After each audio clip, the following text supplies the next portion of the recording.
Hi friends, నేను మీ ఇమ్రాన్ని. మరి ఈ వీడియోలో మనము ర్యాపిడ్ కోర్స్ రూపంలో హిందీ సాహిత్యం గురించి మనం మాట్లాడుకోవడం చూద్దాం. ఒకసారి హిందీ సాహిత్యంలో ఇంతకుముందు ఆదికాలకు సంబంధించిన 4 వీడియోస్ని పెట్టడం అనేది జరిగింది. ఆ టాపిక్ ఏంటి అంటే సాహిత్య వివిధ విధాయ और उनके विशेषताएं అని చెప్పి ఈ ఆదికాల వరకు అంటే భాషకి ఉద్భవ్ వికాస్, భాషకి ఉత్పత్తి, భాషా का వికాస్, అలాగే మరి ఆదికాలకు సంబంధించిన సాహిత్యం అంటే ఏంటి, సాహిత్యక ప్రాచీన గ్రంథాలు ఏ రకంగా ఉంటాయి, అలాగే కాల విభజన అనేది ఆదికాలకు సంబంధించిన కాల విభజన ఏ రకంగా జరిగింది, ఏ కవులు ఏ రకమైన కాల విభజన చెప్పారు, ఇవన్నీ కూడా మనము గత ఇంతకంటే ముందు పెట్టిన 3 వీడియోస్లో చెప్పుకోవడం అనేది జరిగింది. మరి ఈరోజు దేని గురించి అంటే ఆదికాలు కూడా చెప్పుకున్నాం కదా. ఆదికాలు ధార్మిక సాహిత్య ధార్మిక విశేషత పరిస్థితి, సాహిత్యక పరిస్థితి, సాంస్కృతిక పరిస్థితి, ఇవన్నీ మనము అంతకుముందు మొత్తము ఆదికాల్ పార్ట్ 1, పార్ట్ 2, పార్ట్ 3, పార్ట్ 4 అని చెప్పి 4 భాగాల్లో ఆదికాల్ని పూర్తిగా కంప్లీట్ చేయడం అనేది జరిగింది. మరి ఇప్పుడు మనము ఏ పార్ట్కి వెళ్దాము అంటే భక్తికాల్ అనే పార్ట్కి వెళ్ళడం అనేది జరుగుతుంది. భక్తికాల్ అంటే ఏంటి అసలు, మరి భక్తికాల యొక్క సమయం ఏంటి, భక్తికాల్ అనేది ఎక్కడి నుంచి ఆరంభమైంది అనే దాని గురించి మనము ఈ వీడియోలో మాట్లాడుకుందాము. భక్తికాలకు అంటే భక్తికాల్ చూడండి, పూర్వ మధ్యకాలం అనడం అనేది జరుగుతుంది. భక్తికాల యొక్క సమయము 1375 నుంచి 1700 వరకు చెప్పుకోవడం అనేది జరుగుతుంది. భక్తికాల్ పూర్వ మధ్యకాలని కూడా అంటారు. మరి ఈ భక్తికాలం యొక్క సమయం ఎక్కడి నుంచి 1375 సంవత్సరం నుండి 1700 వరకు చెప్పుకోవడం అనేది జరుగుతుంది. यह काल हिंदी साहित्य का द्वितीय युग అంటే ప్రథమ యుగం ఏంటండి, ఎస్ ఆదికాల్. ద్వితీయ యుగం అంటే ఏంటి, భక్తికాల్ లేదా పూర్వ మధ్యకాల్ అని అర్థము. यह काल హిందీగా ద్వితీయ యుగ్, రెండో చరణం అన్నమాట. హిందీ సాహిత్యానికి సంబంధించిన రెండో చరణం ఏంటి, భక్తికాల్. హిందీ సాహిత్యానికి సంబంధించిన రెండో చరణం యొక్క సమయం ఏంటి, 1375 సంవత్సరం నుండి 1700 వరకు. నెక్స్ట్ इसका आरंभ रामचंद्र शुक्ल के अनुसार संवत 1375 से लेकर 1700 तक माना है. మరి ఈ 1375 మరియు 1700 అనే సమయము ఎవరిని అనుసరించండి, ఆచార్య రామచంద్ర శుక్లను అనుసరించి. ఇంత ఈజీగా ఏం అడగడు బిట్టు అయినా చెప్తున్నా. భక్తికాల యొక్క సమయము మరి ఆచార్య రామచంద్ర శుక్లని అనుసరించి ఎంత అంటే 1375 నుంచి 1700 అని చెప్తున్నాం. శుక్లజీకి అనుసార్ భక్తిగా ఆందోళన్ అంటే ఇక్కడ ముఖ్యంగా హైలైట్ చేయాల్సింది ఏంటి అంటే భక్తి ఆందోళన్ అంటే భక్తి యొక్క రెవల్యూషన్ అనేది ఎక్కడి నుంచి ఆరంభించే, దక్షిణ భాగ్ అంటే భారతదేశంలో దక్షిణ ప్రాంతం నుండి మరి ఈ యొక్క భక్తి అనే ఆరంభం మొదలయ్యి, భక్తి విప్లవం అనేది మొదలయ్యి ఉత్తర భారతదేశం వైపుకి వెళ్ళింది అని చెప్పి ఎవరు చెప్పారు, ఆచార్య రామచంద్ర శుక్ల. ఈ ఆందోళన మే హిందూ ముస్లిం సమ్మేళన్ హువా థా అంటే భక్తి యొక్క ఆందోళన భక్తి విప్లవం ద్వారాగా. విప్లవం అంటే ఇక్కడ ఏదో ఫైటింగ్ కాదండి, మరి అనుకోకుండా వచ్చే అన్ఎక్స్పెక్టెడ్ మార్పుని విప్లవం అంటాము. సో అంతేగాని ఇక్కడ యుద్ధాలు ఫైటింగ్లని కాదు. సో ఇక్కడ ఈ యొక్క అనుకోకుండా వచ్చిన ఈ భక్తి కాల యొక్క మరి ఆందోళన అనేది వల్ల జరిగిన మార్పు ఏంటి, హిందీ ముస్లిం దోనో వర్గోన్సే హిస్సా యోగదాన అంటే సమానంగా వీళ్ళిద్దరూ కూడా హిందూ ముస్లింలు ఇద్దరూ కూడా ఈ భక్తి యొక్క భక్తి కాలానికి సంబంధించిన సాహిత్యంలో కానివ్వండి, డెవలప్మెంట్లో కానివ్వండి, ఇద్దరు కూడా పార్టిసిపేట్ చేయడం అనేది జరిగింది. జార్జ్ గ్రియర్సన్ के अनुसार यह काल 15वीं शती के జాగరణ మానా గయా హై. మరి జార్జ్ గ్రియర్సన్ ఈ కాలాన్ని ఏమని కొలిచారు, 15वीं शती का जागरण అంటే ఎట్లా అడగొచ్చు, భక్తికాల్కు జార్జ్ గ్రియర్సన్ किस काल के अनुसार ప్రయుక్త किया है 15वीं शती का जागरण ఆయనకి సంబంధించిన ఇంకో 4 అంశాలు అక్కడ ఆబ్జెక్టివ్ టైప్లో ఇవ్వచ్చు అలాగే 15वीं शती का जागरण मानने वाले कौन है भक्ति काल को అని చెప్పి అడిగితే జార్జ్ గ్రియర్సన్ అని చెప్పాలి అలాగే शुक्ल जी के अनुसार यह काल धर्म रसात्मक अनुभूति माना जाता है रामचंद्र शुक्ल అంటే भक्ति काल को धर्म की रसात्मक अनुभूति मानने वाले कवि कौन है आचार्य రామచంద్ర శుక్ల భక్తి కాల్కి పరిస్థితి అంటే భక్తి కాలం అనేది చూడండి పరిస్థితులు మనం డేట్ చూసుకోవాలి ఇక్కడ భక్తి కాలం అనేది డేట్ చూసుకుంటే సంవత్ 1375 నుంచి సంవత్ 1700 వరకు ఆ టైంలో ఉన్న రాజులు ఎవరు సో దాని గురించి ఆ టైంలో రాజులు ఎవరు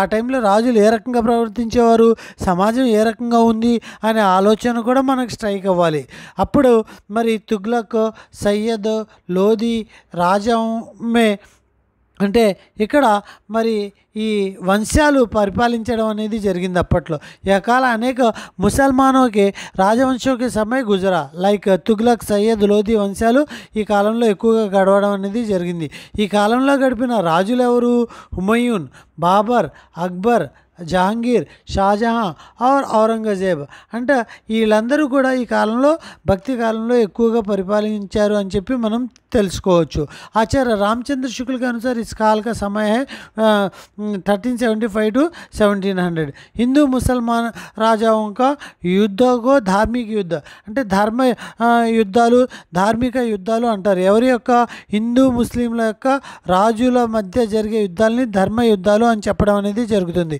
इस युग में समाज अलग अलग वर्णों में बांटा जाता था जिसे हम वर्ण व्यवस्था అంటే తెలుసు కదండి చతుర్వర్ణ వ్యవస్థ బ్రాహ్మణ వైశ్య క్షత్రియ శూద్ర అని చెప్పి నిమ్న వర్గాన్ని పనులకు మాత్రమే చూసేవారు వర్ణ వ్యవస్థ ఉన్నప్పుడు మనకి ఖచ్చితంగా నిమ్న వర్గాన్ని చాలా హీనంగా చూసేవారు అటువంటి స్థితిలో ఆ నిమ్న వర్గీయులందరూ కూడా నిమ్న వర్గీయులకు సపోర్ట్ చేసే వాళ్ళందరూ కూడా ఆ భక్తి కొరకు రాజుల నుంచి ఊర్ల నుంచి మరి దేశాలను ఆ యొక్క రాజ్యాలని ఖాళీ చేసి మరి గ్రామాల యొక్క రాజ్యాల యొక్క చివర్లోకి వెళ్ళిపోయి వాళ్ళదంటూ సపరేట్ ఒక చిన్న చిన్న గుడిసెలు నిర్మించుకుని అక్కడే భక్తి భావనను ప్రజెంట్ చేశారు కాబట్టి ఆ విధంగా ఏర్పడ్డ మరి ఆ యొక్క కాలమే భక్తి కాలము అని చెప్పడం అనేది జరుగుతుంది బహువివాహ సతీప్రద బాల వివాహ అనేక ప్రకారకి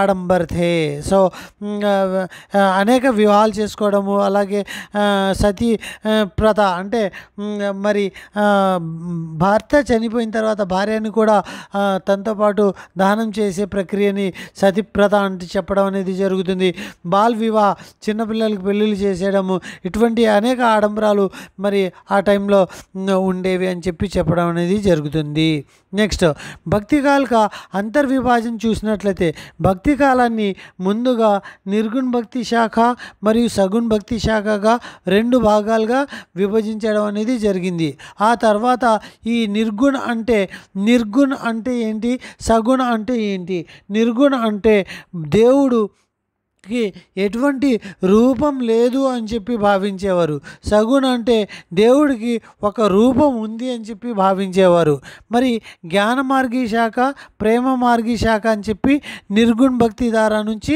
2 భాగాలు బయటికి రావడము సగుణ భక్తి దారా నుంచి రామ కావ్య శ్రీకృష్ణ కావ్య అని చెప్పి 2 భాగాలు బయటికి రావడం టోటల్ భక్తి కాలాన్ని ఎన్ని భాగాలుగా విభజించడం అనేది జరిగింది అంటే ఇది ప్రాబ్లమేటిక్ క్వశ్చన్ కాబట్టి ఇటువంటి క్వశ్చన్స్ని మనకి డిఎస్సిలో కానీ టెట్లో కానీ అడిగినా అక్కడ ఆప్షన్ ఏదో ఒకటి ఇస్తాడు అయితే 2 ఇస్తాడు లేదా 4 ఇస్తాడు 2 ఇచ్చినప్పుడు 2 పెట్టాలి 4 ఇచ్చినప్పుడు 4 పెట్టాలి 4 2 ఇచ్చాడంటే 4 అనే పెట్టాలి ఎందుకంటే జ్ఞాన మార్గీ శాఖ ప్రేమ మార్గీ శాఖ రామ కావ్య శ్రీకృష్ణ కావ్య అని చెప్పి ఇట్లా మనం భావించాలి సో నెక్స్ట్ వచ్చేసరికి మనము ఈ యొక్క భక్తి కాలకు సంబంధించిన సామాన్య చూడండి భక్తికాలకు సంబంధించిన ప్రవృత్తి అంటే ఏంటండి విశేషతలు అని అర్థం. ప్రవృత్తి అంటే కొత్త పదం ఏమీ కాదు, విశేషతలు అని అర్థం, విశేషతాయం. సో ఈ యొక్క గుణాలు ఏంటి భక్తికాల్లో అంటే గుణాలు ముఖ్యంగా మనం గుర్తుంచుకోవాల్సింది ఏంటి అంటే గుణాలు ఏంటి అనేసరికి భక్తి భావనకి ప్రధానత, నామ్కి మహానత, గురువుకి మహానత, नारी पर निंदा का स्वर, सत्संग की महानता, सदाचार पर बल, स्वानुभूति, लोक मंगल की भावना, अहंकार का त्याग, अहंकार को छोड़ना, अहंकार का त्याग అంటే భక్తి కాలానికి సంబంధించిన విశేషతల్లో అహంకారకో చూడనా అంటే ఏం చెప్తున్నావు, అహంకార కా త్యాగ్. ఇది పెద్ద బిట్టేం కాదు, కానీ हर किसी को शोभा होना, लोक मंगल की भावना, भक्ति काल के अनुसार इस विशेषता के अनुसार हर व्यक्ति का कल्याण रूप प्राप्त करना यह विशेषता है भक्ति काल की అని చెప్పి అడిగినప్పుడు हर व्यक्ति को शोभा होना అన్న हर व्यक्ति మంచి, ప్రతి వ్యక్తి యొక్క మంచి అనేది మరి ఇక్కడ మంచి అనేది గుర్తుపెట్టుకోవాలి. ప్రతి వ్యక్తికి మంచి జరిగేది అంటే ప్రతి వ్యక్తి అంటే ఏంటి, లోకమంగల్, అందరూ బాగుండాలి అనే కాన్సెప్ట్ అనమాట. అలాగే నెక్స్ట్ అపనా అనుభవ్, స్వానుభూతి, ఇది డైరెక్ట్ క్వశ్చన్. అలాగే స్వానుభూతి అనేది కూడా విశేషత తెలిసిపోతుంది మనకి. మరి సదాచార్ పర్ బల్, भक्तिकाल की इस विशेषता के अनुसार सत्य, చూడండి ఈ भक्तिकाल की इस विशेषता के अनुसार सत्य, अहिंसा, परोपकार, निर्भीकता, निराभिमान, అలాగే సహజత, इन लक्षणों को सदाचार कहते हैं అని చెప్పి అడుగుతాడు. లేదా इन लक्षणों का प्रयोग इस विशेषता के अंतर्गत आता है అంటే సదాచార్ పర్ బల్ దేనా, మంచి గుణాలు, సత్ అంటే మంచి, ఆచార్ అంటే గుణాలు, సదాచార్ పర్ బల్ దేనా, సత్య, అహింస, పరోపకార్, నిరాభిమానత, సహజత, ఇవన్నీ ఏంటి మంచి లక్షణాలు. మంచి లక్షణాల యొక్క విశేషతని సదాచార అంటున్నాము. సత్య, అహింస, పరోపకార్, निराभिमानता, सहजता, इन लक्षणों को भक्ति काल के अंतर्गत इस विशेषता के अंतर्गत माना जाता है. सत्संग, लेकिन सत्संग की महानता, सदाचार पर बल, स्वानुभूतिया, लोक मंगल की भावना అంటే సదాచార पर बल అని చెప్పి మనం పెట్టాల్సి ఉంటుంది. అలాగే నెక్స్ట్ సత్సంగ్ की महानता, इसके बिना भक्ति का विकास नहीं हो सकता. అన్నీ కూడా అలా ప్రాక్టీస్ చేసుకోవాలి. सिद्ध निर्माण, చూడండి सिद्ध और निर्गुण शाखा वाले ने नारी से दूर रहने का उपदेश दिया. नारी पर निंदा का स्वर, गुरु की महानता, सभी कवियों ने गुरु के बिना మోక్ష అధూరా, అంటే గురువు లేకుండా మోక్షం అనేది సాగని పని, అవ్వని పని అని చెప్పి అక్కడ అంటే గురువు యొక్క మహత్వాన్ని, గురువుకి సంబంధించిన ఒక గొప్ప విషయాన్ని చూసుకుని ఒక విశేషత ఏంటి అంటే గురువు యొక్క మహానత, నామ్కి మహానత, పేరు యొక్క అంటే వాళ్ళ యొక్క భక్తిలో వాళ్ళ యొక్క దేవుడి పేరుని తీసుకున్నప్పుడు వాళ్ళు గర్వపడడం, ఆనందం పడడం, అలా ఆనందానికి మూలం లేకపోవడం, अपने ईश्वर के नाम लेने में उनके वियों का आनंद प्राप्त होता था. तुलसी जैसे राम का नाम लेना, यह नाम की महानता है. भक्ति भावना की प्रधानता, भक्ति యొక్క प्रधानता इस काल के हर कवि में उनके साहित्य पर में ईश्वर की भक्ति अधिक दिखाई देती है. సో ఇది విశేషతలన్నీ కూడా మనం చూసినట్లయితే మరి ఇక్కడ ఒక్కసారి మరి ఇక్కడ భక్తి కాలకు సంబంధించిన విశేషతలు చూసాము, అయిపోయింది కదా. మరి విశేషతల్లో తర్వాత గురు అంటే ఏంటండి, గురు అంటే గు అంటే అంధవిశ్వాస్, రు అంటే మిఠానే వాలా, అంధవిశ్వాస్కో మిఠానే వాలా గురు. మనలో ఉండే మూఢనమ్మకాల్ని చెరిపివేసేవాడే గురువు అని చెప్తున్నాను. తర్వాత భక్తికాలకు సంబంధించిన ప్రముఖ సంప్రదాయాలు, ఇది కూడా మోస్ట్ ఇంపార్టెంట్ అండి. ఎందుకంటే ఇక్కడ బిట్ లేకుండా ఉండదు, ఇది గుర్తుపెట్టుకోండి. ఇక్కడ ఇవి అడగకుండా బిట్టు ఏ పేపర్ కూడా దాటట్లా చూడండి. మరి ఏ సంప్రదాయాన్ని ఎవరు స్థాపించారు, వాళ్ళ యొక్క మూల విషయం ఏంటి. ఇక్కడ మూల విషయం అంటే ఆత్మ పరమాత్మ ఏకై అని చెప్పి చూసాము. మూల విషయము ఆత్మ పరమాత్మ ఒక్కటే అని చెప్పి ఏ సంప్రదాయం కొలుస్తుంది, అద్వైతవాద అనే సంప్రదాయము. అద్వైతవాద యొక్క విచారధార ఏంట్రా అంటే ఆత్మ పరమాత్మ ఒక్కటే. మరి ఈ అద్వైతవాదని మరి ఎవరు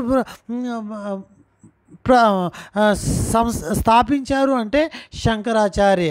అంటే భక్తి కాలంలో ప్రముఖ సంప్రదాయాలు అనేవి ఉన్నాయి.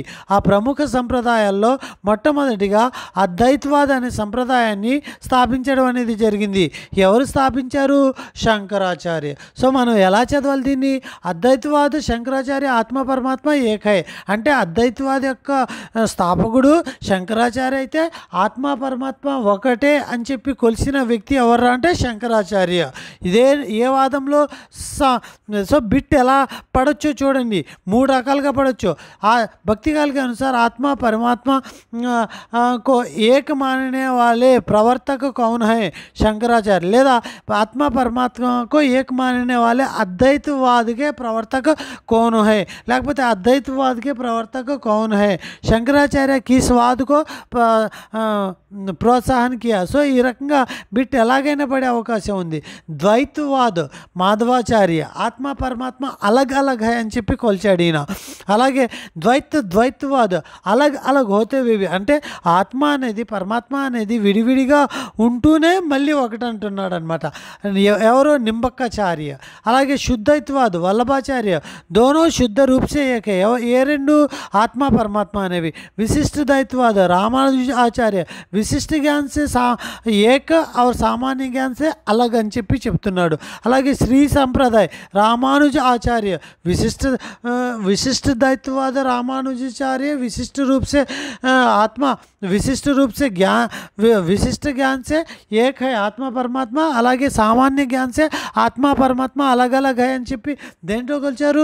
విశిష్ట దైత్వాల్లో కొలవడం అనేది జరిగింది. శ్రీ సంప్రదాయాన్ని రామానుज आचार्य सभी को सुखी प्राप्त करना. रामावत संप्रदाय रामानंद की विचारधारा అని చెప్పి రామానంద్కి విచారధార అంటే ఇక్కడ విషయం ఏంటి? రామానంద్ యొక్క ఆలోచనలు బయటకు చెప్పేవారు. అదే ముఖ్య విషయము. హరి సంప్రదాయ స్వామి హరిదాస్ కృష్ణ భక్తి శాఖ का विकास हुआ. गौड़िया संप्रदाय चैतन्य महाप्रभु कृष्ण भक्ति शाखा का विकास. पुष्टि मार्ग వల్లభాచార్య కృష్ణ భక్తి శాఖ का विकास ముఖ్య విశేషత. సో ఈ రకంగా మనము సంప్రదాయాలు సంస్థాపక అంటే ఆ సాంప్రదాయాన్ని మరి ఎవరు విశ్వసించారు, మరి ఎవరు స్థాపించారు, ఆ సంప్రదాయం యొక్క మూల విషయం ఏంటి అనేది మనం చూసుకోవాలి. సో ఇక్కడి దాకా మనము ఇప్పటి వరకు చదివిన అంశాలు ఏంటి ఒక్కసారి చూద్దాం. భక్తికాల అంటే ఏంటి, భక్తికాల యొక్క సమయం ఏంటి, భక్తికాల్లో ఏ రకంగా ఉంది, భక్తికాల యొక్క పరిస్థితులు ఏంటి అంటే రాజరికపు పరిస్థితుల గురించి ఇక్కడ వర్ణించడం అనేది జరిగింది. అలాగే భక్తికాల యొక్క విభజన ఏ రకంగా జరిగింది, అలాగే భక్తికాల యొక్క ప్రవృత్తిలో భక్తి భావన యొక్క प्रधानता, नाम की प्रधानता, गुरु की महानता, नारी पर निंदा, सत्संग की महानता, सदाचार पर बल, स्वानुभूति, लोकमंगल की भावना, अहंकार का त्याग. అలాగే భక్తికాल के प्रमुख संप्रदाय अद्वैतवाद शंकराचार्य आत्मा परमात्मा एक है. द्वैतवाद माधवाचार्य आत्मा परमात्मा अलग अलग है. द्वैतवाद निम्बकाचार्य अलग अलग होते हुए भी आत्मा परमात्मा एक होते हैं. शुद्धाद्वैतवाद वल्लभाचार्य का दोनों शुद्ध रूप से एक है. विशिष्ट द्वैतवाद रामानुजाचार्य विशिष्ट ज्ञान से एक है और सामान्य ज्ञान से अलग. नेक्स्ट श्री संप्रदाय रामानुजाचार्य सभी को सुख प्राप्ति.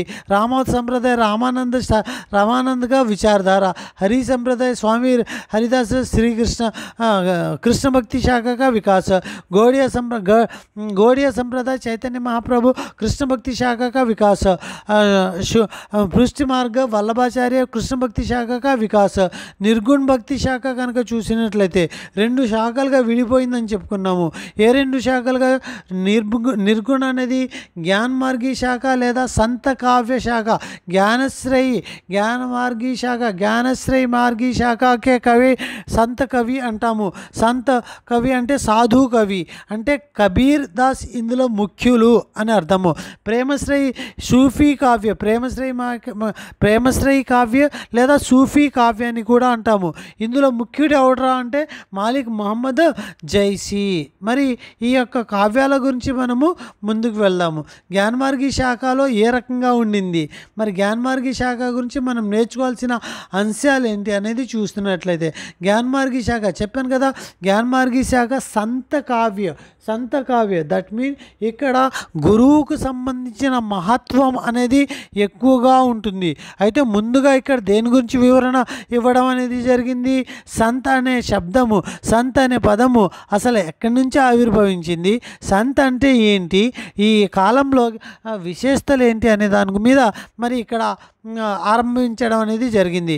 జ్ఞానమార్గి శాఖ సంత కావ్య రెండు ఒకటేనండి. సంత కావ్య అన్న జ్ఞానమార్గి శాఖ అన్న ఒకటే, పేరు మారింది, వేరే పేరు అన్నమాట రెండు. అలాగే విశేషతాయి చూసినట్లయితే నిర్గుణ శాఖకే ఇన్ కవియోకో సంత కవి కహతే హే.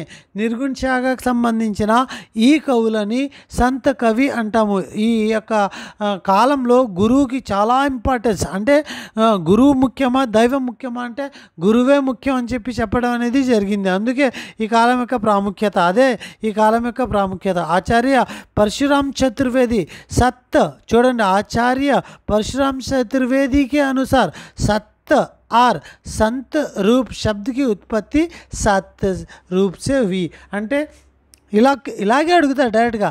संत शब्द संत शब्द की उत्पत्ति सत रूप शब्द से हुई. यह किनके आधार माना जाता है, आचार्य परशुराम चतुर्वेदी. అలాగే డాక్టర్ పీడాంబర్ బడద్వాల్ ఏమని చెప్పారు అంటే శాంత్ సే మానీ హే. సంత శబ్ద అనేది శాంత్ అనే శబ్ద నుంచి కొలిచింది ఎవరు అంటే పీతాంబర్ బడద్వాల్ అన్నమాట. అలాగే సత్ శబ్ద నుంచి శాంత శబ్ద అనేది సత్ శబ్ద నుంచి ఆరంభమైంది అని చెప్పింది ఎవరు, పరశురామ్ చతుర్వేది. శాంత శబ్ద నుంచి ఆరంభమైందని చెప్పింది ఎవరు, పీతాంబర్ బడద్వాల్. రామచంద్ర శుక్ల भी इस शब्द को शांत शब्द ఆచార్య రామచంద్ర శుక్ల కూడా మరి పీతాంబర్ బడద్వాల్నే సపోర్ట్ చేశారు. ఏ కవి అద్వైతవాది థే. అంటే ఇక్కడ కవులు అందరూ కూడా దేనికి సంబంధించిన వారు, అద్వైతవాదానికి సంబంధించిన కవులు. అంటే జ్ఞానమార్గి శాఖలో కవులందరూ మ్యాక్సిమం అద్వైతవాదాన్ని పాటించారు.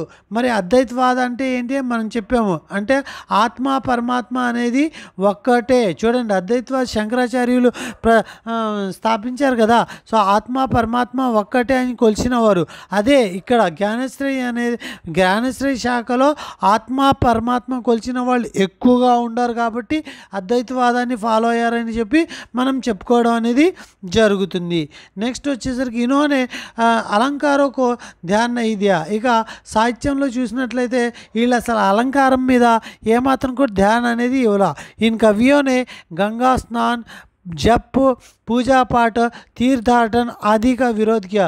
सो भक्तिकाल के अनुसार इस शाखा के कवियों ने गंगा स्नान जप पूजा पाठ तीर्थाटन का विरोध किया है అని చెప్తే జ్ఞానమార్గి శాఖ కవియో అని చెప్పాలి.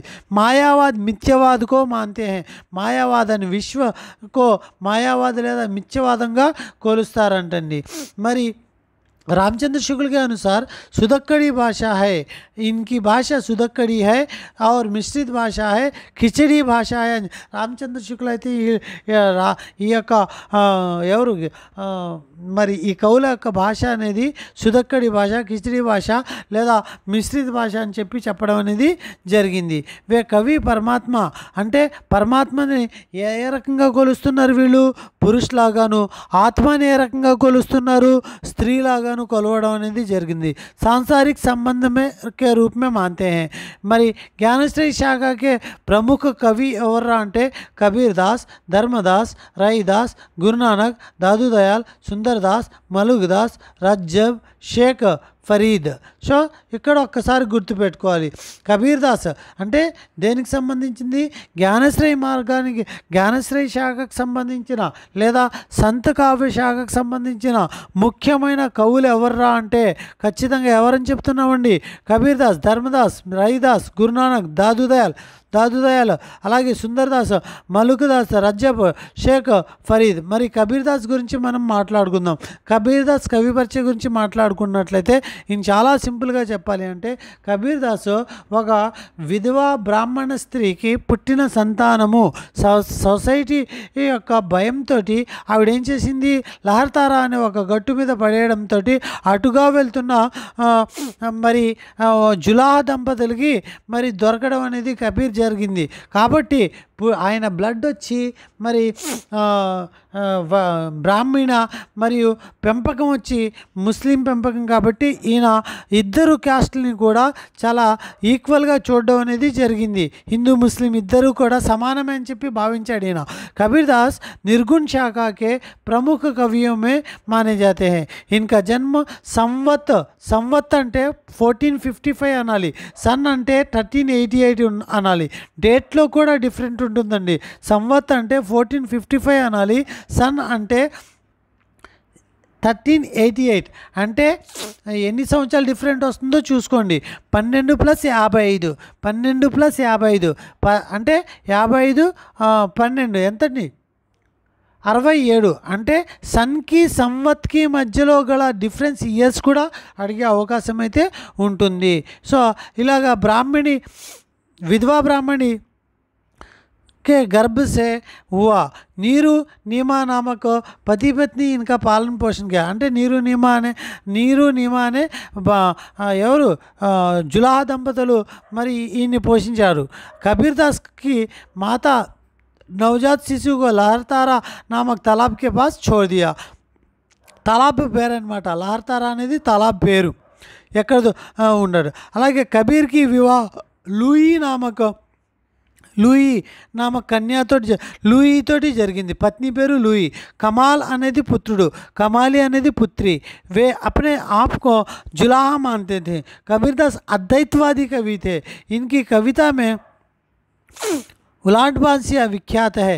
जो नैया में नदिया डूबी जान అనే ఉలాట్ బాంటియాలో ఈ నయ్యా మే నదియా డూబీ జాన్ అనేది దేనికి ఎగ్జాంపుల్ అంటే ఉలట్ బాన్సియా అనే దానికి ఎగ్జాంపుల్. ఇది ఎవరు రచించారు? కబీర్దాస్. ఏ ప్యాటర్న్ని అనుసరించి? ఉలట్ బాన్సియా అనే ప్యాటర్న్ని అనుసరించి. ఏ రామానంద్ के शिष्य है. कबीरदास का गुरु ఎవరు? రామానంద్. इसका निर्णय हमें निम्न पंक्ति से मिलता है. రామానంద్ యొక్క గురు ఇక్కడ కాశీ में हम राम प्रकट भये రామానంద్ చితాయ్. అంటే ఇక్కడ రామానంద్ ఇతని గురువు అని చెప్పి తెలవడం అనేది జరుగుతుంది. इन्होंने भगवान को राम का नाम दिया. कबीर के राम निराकार राम, निर्गुण राम. मगहर में इनका निराकार राम, निर्गुण राम. इन्होंने रूढ़िवादी, अद्वैत विश्वास, कपट, डोंग, पाखंड आदि का विरोध किया. रूढ़िवादिनी అలాగే బ్రాహ్మణవాదాన్ని, కపట విశ్వాసాలని ఈయన ఖండించడం అనేది జరిగింది. मगहर में इनका त्याग हुआ, शरीर को त्याग दिया. अब मगहर काशी के निकट एक प्रांत का नाम है. कबीर की मृत्यु का समाधि ही मगहर बन गया. ये सूफी कवियों से भी मित्रता रखते थे. इसलिए అంటే सूफी कवुलతో కూడా ఫ్రెండ్షిప్ చేసేవారు. इसलिए कुछ विद्वानों के अनुसार गुरु नाम को शेख తాకి అంటే సూఫీ పదాలని కూడా ఈయన కొంతమంది విద్వాంసుల్ని అనుసరించి పెట్టారు. ఏ నాదపంక్తి సే హఠయోగ ప్రాప్త కరే. నాదపంక్తి నుండి హఠయోగ అంటే వారి యొక్క శరీరాన్ని నిష్ట నియమాలతో బాగా హార్డ్గా చేసి, అంటే బాధించడం, శరీరాన్ని బాధించడం హఠయోగ అనేది. మరి హజారీ ప్రసాద్ ద్వివేదినే ఈయన వాణిగా డిక్టేటర్గా ఇలాగే అడుగుతాడు. వాణిగా డిక్టేటర్ ఎవరు? కబీర్దాస్. ఎవరు చెప్పారు? హజారీ ప్రసాద్ ద్వివేది. रहस्यवादी कवि थे. रहस्य अर्थ इनके वचनों का कबीर बीजक नाम से प्रकाशित किया गया है. और यह ग्रंथ उत्तराधिकार धर्मदास ने एकत्र किया. కబీర్ రచించిన గ్రంథాన్ని బీజక గ్రంథంగా ఉంటే ఆ బీజక గ్రంథం ఏ రకంగా ఉండింది?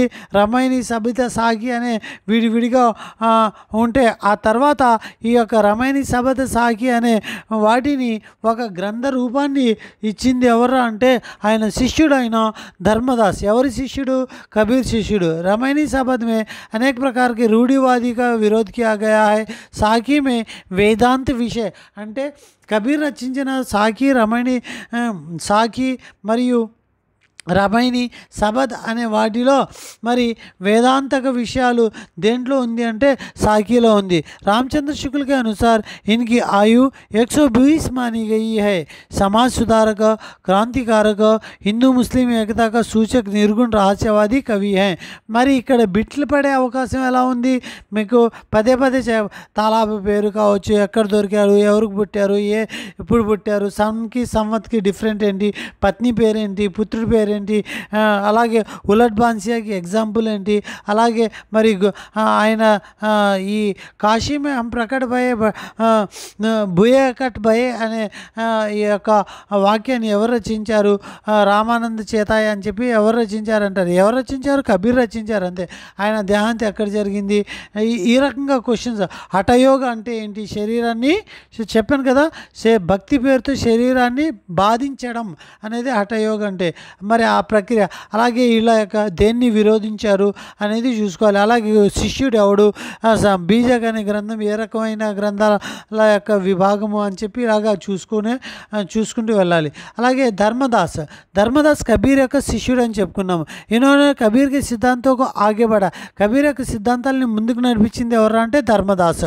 విశ్వభర్ अपना సాహిత్య लिखा, ఏంటి ఈయన రచించిన గ్రంథాలు అంటే మూర్తి పూజగా విరోధ్, చూడండి మూర్తి పూజగా విరోధ్ किया है అంటే ఏ విషయాలపైన రచించారు, కింద విషయాలపైన मूर्ति पूजा का विरोध करते हुए, रूढ़िवादी का विरोध करते हुए, स्वानुभूति आदि अनेक अंधविश्वासों पर काम किया है।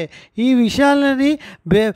విషయాల్ని పాటిస్తూ మరి ఈయన రచించిన గ్రంథాలు అవి। ఏ గ్రంథాన్ని రచించారు, సుఖ్ నిదాన్ అనే గ్రంథాన్ని ఈయన యొక్క ముఖ్యమైన గ్రంథం అని చెప్పి చెప్పుకుంటారు। మరి ఆరంభంలో ఈయన సగుణం నుంచి వచ్చినప్పటికీ కబీర్కి శిష్యుడు అయిన తర్వాత నిర్గుణ్గా మారిపోయారు। అంటే దేవుడికి రూపం ఉన్న వాళ్ళ వైపు నుంచి వచ్చి కబీర్ దగ్గరికి వచ్చి నిర్గుణ్గా మారిపోవడం। ఇంకా మఠ్ ఛత్తీస్గఢ్ మే మిల్తా హై, ఎవరి మఠం ఛత్తీస్గఢ్లో ఉంది అని చెప్తే ధర్మదాస్ యొక్క మఠము ఛత్తీస్గఢ్లో ఉంది అని చెప్పి భావించాలి। నెక్స్ట్ రవిదాస్ మనకు తెలియదేం కాదు, రవిదాస్ ఈయన యొక్క పేరు రవిదాస్, అలాగే రవిదాస్ అని కూడా గుర్తుపెట్టుకోవాలి। మరి इनके संबंधित इनको रविदास भी कहा जाता है। ये काशी के निवासी हैं। रविदास मीरा के गुरु हैं, मीराबाई के गुरु रविदास अन्नమాట। సో ప్రత్యేక గ్రంథ నహి। సో పైన ఒకసారి చూసుకోండి, సుఖ నిదాన్ అనేది ఎవరికి సంబంధించిన గ్రంథము, ధర్మదాస్కి సంబంధించిన గ్రంథం। ఈయనకంటూ ఒక గ్రంథం అనేది లేదు, కానీ ఈయన రచించిన గ్రంథాలన్నీ కూడా గురు గ్రంథ సాహిబా అనే గ్రంథంలో సంకలింపబడ్డాయి। అంటే గురు గ్రంథ సాహిబా అంటే ఏంటి, సిక్కులకు సంబంధించిన పవిత్ర గ్రంథాన్ని గురు గ్రంథ్ సాహెబ్ అంటాము। ఆ గురు గ్రంథ్ సాహెబ్ అనే గ్రంథంలో మరి రవిదాస్ రాసిన దాదాపుగా 40 దోహాల వరకు, అందులో 40 విషయాల వరకు, మంచి విషయాల వరకు ఈ యొక్క గురు గ్రంథ్ సాహిబాలో చేర్చడం అనేది జరిగింది। ప్రభుజీ తుమ్ చందనామ పాని జాగి జాగి అంగవాస సమాని అనే దోహా అయితే బాగా హైలైట్ అయిపోయింది, పద్యం అయితే, పద్యం అండి, దోహా కాదు పద్యము। ఈ పద్యం బాగా ఫేమస్ ఈయనకి సంబంధించి। ఈయనకి భాష, ఈయన యొక్క భాష ఏంటి, రాజస్థానీ భాష। భక్తి కాల్ మే రవిదాస్ నిమ్న వర్గ చమార్ జాతి సే నికాలే గయే హై అని చెప్పి చెప్పడం అనేది జరుగుతుంది।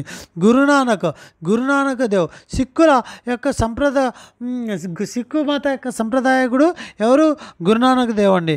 ఈయనక జన్మ सन 1469 में తల్వండి గ్రామ్ జిల్లా లాహోర్ మే, తల్వండి గ్రామంలో లాహోర్ జిల్లాలో జరగడం అనేది। ఇన్కే పితా కా నామో కస్తూర్ చంద్, మాతా కా నామో తృప్తి దేవి था। इनकी పత్ని కా నామో సులేఖిని, శ్రీచంద్ర, లక్ష్మీచంద్ర। సో ఈయన మరి ఇవి రిలేషన్స్ అడగడం అని చెప్పి భావించొద్దు, అడిగాడు కూడాను, గురునానక్ దేవ్ యొక్క పత్ని ఎవరు అని చెప్పి అడగడం, లేకపోతే తల్లిదండ్రుల యొక్క ఎవరు తల్లిదండ్రులు అని చెప్పి అడగడం అడగడం, లేకపోతే ఇలాగా ఈ రకంగా అడిగాడండి.